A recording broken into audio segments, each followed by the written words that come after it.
Why, hello. You caught me reading the words of the Bible. And in today's Bible study, we will be talking about Redeeming Love by Francine. This is a real Bible. Not even joking. It's an heirloom. It's my mother's King James Bible. It's been in the family for decades. Passed down from generation to generation. The Thompson Chain Reference Bible, King James Red Letter. It's a good Bible.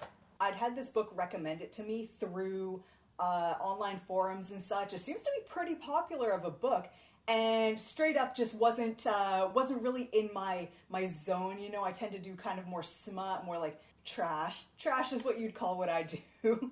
So this one, I was just going to read it for myself, give it a go. I fully was intending to get maybe like a chapter or two into it, not enjoy it at all, put it down, because I tend to do that a lot. Nope. This book sucked me in, and it is not quite what I was expecting. You hear something like redeeming love, and you really think like these bodice rippers, you know, like, and it's a historical romance too. So I guess getting into it right off the bat, the cover didn't really impress. It was pretty generic, pretty like been there, done that. If you've been in any romance section, it's that, you know? So I was like, all right, well, whatever. It's highly recommended. It seems to have a lot of reviews. A lot of people like it, so give it a go. This book starts off with Sarah, who will later come to be known as Angel. And right off the bat, Angel's life ain't looking so hot. And within, I think, the first chapter or two, she, as an 8-year-old, gets sold into prostitution. And I'm like, whoa. We're going there. We're getting to that area already. It was not great. Like, her mom fell into prostitution, and then she gets sold to a fucking pedophile, and there's a whole lot of, like, nasty shit, you know? And I'm just sitting there, I'm like, Normally I don't like reading anything quite this real, you know? I like my smut to be in the realm of, like, fantasy, you know? Like, alien abductions and werewolves, so this was a lot, you know? So by the time we see Angel again, she's no longer a child. She is, I think, in San Francisco or around that area, and she's working for a madam after having escaped the guy that bought her initially. And she's working for a madam called the Duchess. She was previously working for a man called the Duke, so there's a theme going on here. So Angel's really broke down as a person. She doesn't really want to be in the life anymore. She wants to escape. She wants to take her money that the Duchess has basically been stealing from her and build herself a small cabin somewhere. But the thing is, like, she's also really stuck in the life and just doesn't think that she knows how to do anything else. She doesn't think she's capable of anything else. So she's just not going to get out of the situation on her own. And she knows it. We as the audience probably know it. So in comes Michael Hosea. And I was sitting there, I'm like, Hosea, that sounds very familiar. Hosea is actually the name of a prophet in the Bible. And something, he marries a woman, and there's a lot of themes with the name of Hosea that ties into what this book is about, you know, about like sort of redemption in love and redemption in God in like a traditional marriage. And I'm like, yeah, sure, why not? It should be said, I am not in the least religious. I grew up in the church. I am no longer in the church. A lot of the religious themes, they sort of just creep in there like a shark. You're not, you know, like, you're aware that at least the main character is religious, and you're aware that the main character, Angel, she has some experience because her mother was quite religious, but she had rejected religion. But overall, religion doesn't seem to play super heavily right away. But Michael Hosea comes in. He sees Angel walking down the street, and right away, God, and this is something God tends to do throughout the book, he literally speaks to people. And he's like, that one right there, that's your wife. And Hosea's like, what? Really? So he goes to investigate who is this lovely specter of a woman, only to find, no, Jesus, Lord, why did you do this? She's a prostitute. This can't be what you've intended for me. But God is like, yes, this is your wife. And it's just so funny because God's just sitting there like, do what I say, Michael. So Hosea goes on a campaign to basically win Angel. He basically spends all of the gold that he has to, like, essentially like rent her, you know, and he's just sitting there like, well, we're not gonna do the sex, but we're gonna do the talking, and you'll figure out what a great man I am, and then you'll want to be my wife. And throughout it, she's like, go away. Like, she kind of gets like angry at him and everything like that, because she's like, you think you're the first man that's ever proposed? You think you're the first man that's ever said, oh, I'm going to take you out of this life and give you something better? So she's really embittered, you know, and Hosea is just not getting through to her at all. And like for a while, progress kind of stalls. So things come to a head when Angel decides, I'm done with this life, I want to get out. So she confronts the Duchess.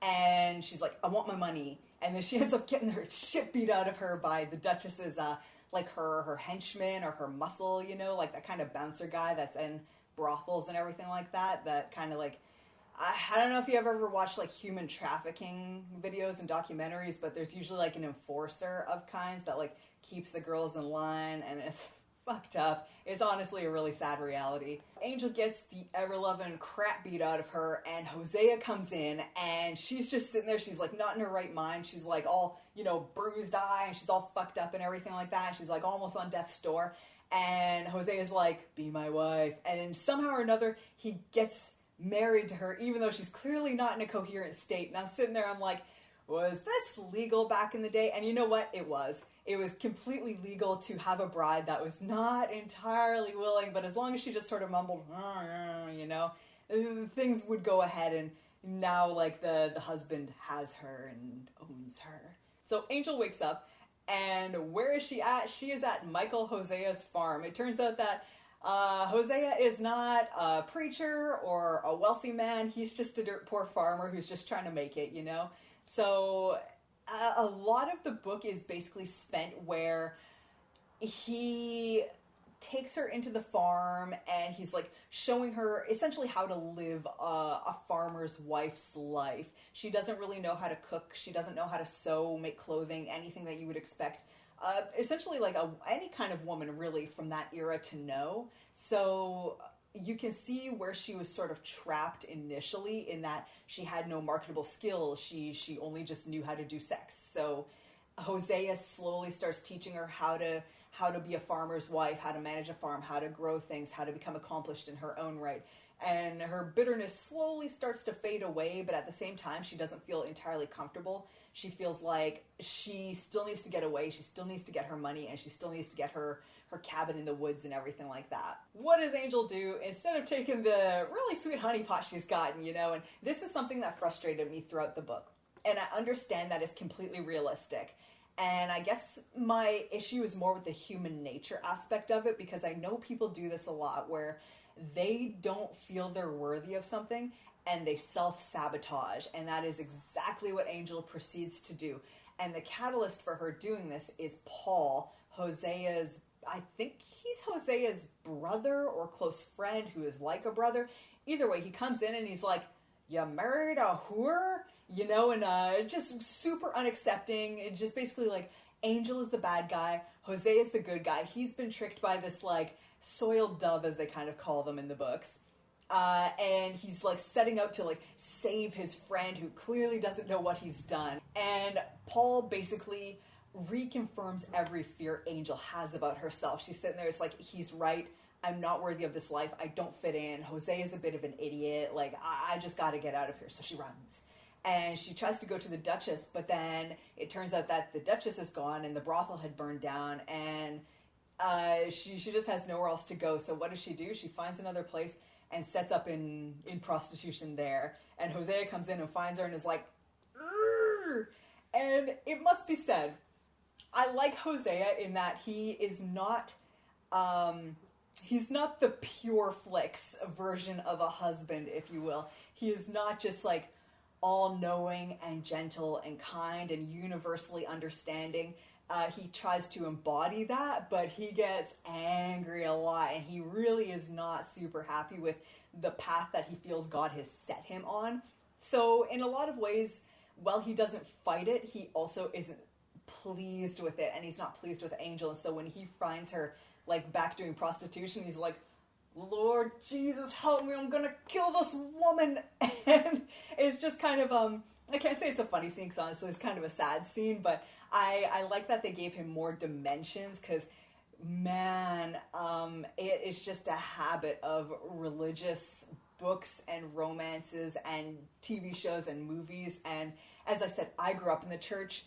This was my childhood, watching these shows and just basically seeing the ideal couple portrayed. And so it's almost, I want to say a bit brave, shall I say, for an author to come out and have something that's challenging. Because in a lot of times when we're dealing with a religious person's take on challenge and trials and tribulations, a lot of it is very Sunday school. It's not real trials. It's not real tests, you know? So it was kind of interesting to see this dynamic of like a Christian man who's being tested and like tested over and over and over again, and how he's like, he tries to stay firm and he fights with God. He does. Like he actually has like conversations where he's like, no, God, this isn't my life. And God's like, it is your life, son. I have chosen this for you.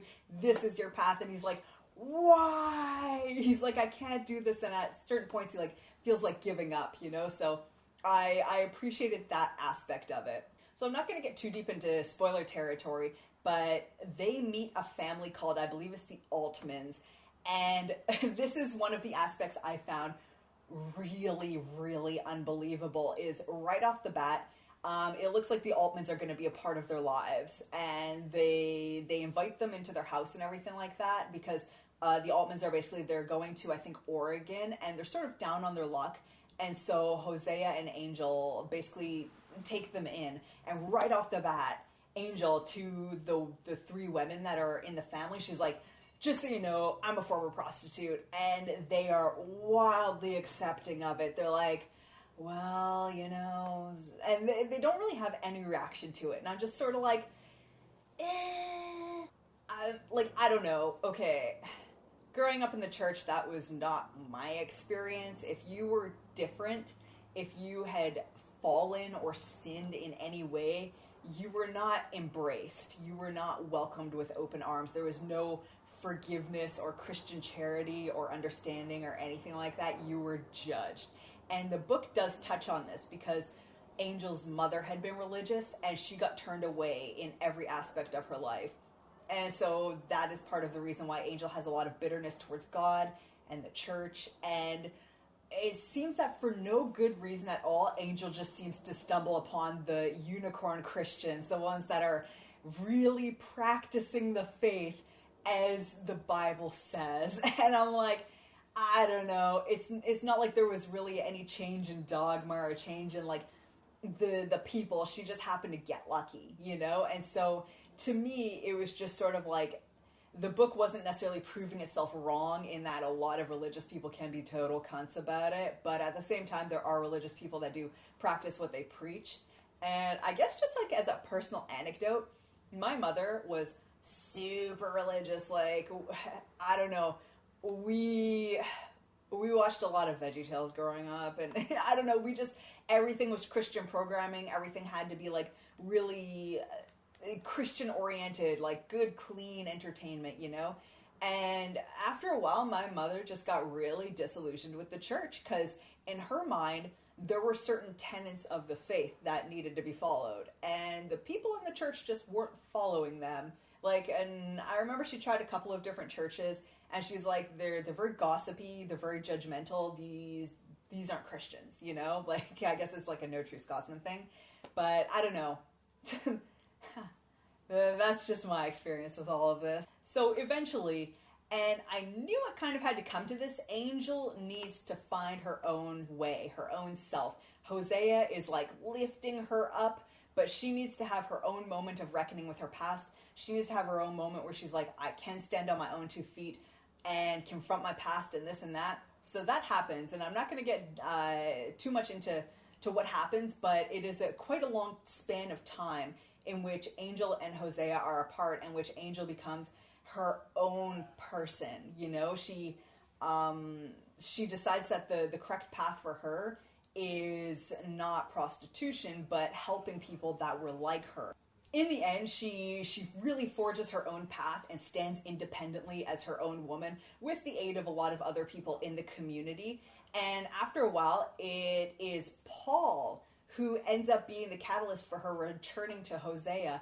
And she returns in a very Christian sort of way, you know, like I can't get too deep into it because it's like mega spoilers, but she just does the whole repentance bit, and I guess it follows with the theme and everything like that, but I don't know. It's one of those things that everything works out almost a little too neatly in the end, because one of the big things is she thought she was barren because something happened to her in her childhood that basically she was like, I can never have kids. It's an impossibility. And what happens at the end, they have the perfect Christian family and they have children and this and that. And I'm like, I get it. We're all here for the happy ending and everything like that. It just felt like wrapped up in almost too neat a bow, despite the fact that the journey had been quite rocky up until then. So, I don't know. Overall, I would say it's more good than bad by far. And even the bad isn't really bad. It's just kind of like personal pet peeves and just things that didn't, I don't know. It played out a little bit fairy tale-ish towards the end when it was really going for gritty realism for the most part. Check it out, dude. Like, it's honestly a pretty good book. Normally, not my cup of tea, especially, Angel does have a bit of a coming to Jesus moment. And I'm like, yeah, sure, whatever. But then God literally starts talking to her. Like, not even like in a metaphorical way where it's like, oh, I heard the word of Christ. It's more like, I am Yahweh, Elohim, da-da-da, Jehovah, blah. And she's all like, oh my God, Jesus. And I'm just like, what? Like, man, like, I kind of wish it worked like that, you know? That'd be kind of nice, where it's like, God, give me a sign. And he's like, oh, I'm right here. And you're like, oh, shit, there you are. But they do this line where it's like, most people just don't choose to listen, you know, and that's why they don't hear the word of God. And I'm like, fuck off with that. Jesus ain't speaking to no one. I'm like really interchanging between God and Jesus. I guess it's like in my mind, well, they are the same person, kind of, because of the Holy Trinity. But I guess that's disputed. But either way, God and Jesus, I mean the same damn person, you know. And there's a side book that I absolutely did not check out and will not be checking out. But I guess if you are wanting to know deeper a lot of the themes of the Bible and how they tie in, because there's a lot of references, like names and stuff like that sort of tie into like deeper religious meanings, like that can be found in the Bible and stuff like that. So there's like a compendium, I guess, or a companion book that's basically exploring chapter by chapter all of the religious themes and stuff like that. So if you're into that, give it a go. I don't know how much any of y'all are into that. So anyways, that has been today's Bible lesson. You know, don't hate on prostitutes. You never know when they've been trafficked. And even if they haven't, whatever, man. Just let people live their lives. Don't be judgmental. I don't know. Practice the faith with sincerity. Don't just practice the faith because you want to just be in the club, you know. That's not authentic. You know who you are, you pricks.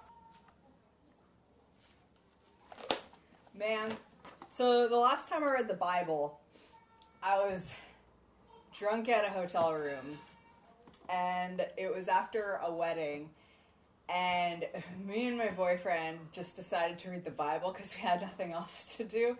And so we ended up stumbling across, I forget what it was. It was like that section in the Bible where it's basically like laying out fundamental laws and stuff like that. And we stumbled across this bit that was talking about just the proper thing to do if your oxen starts goring people.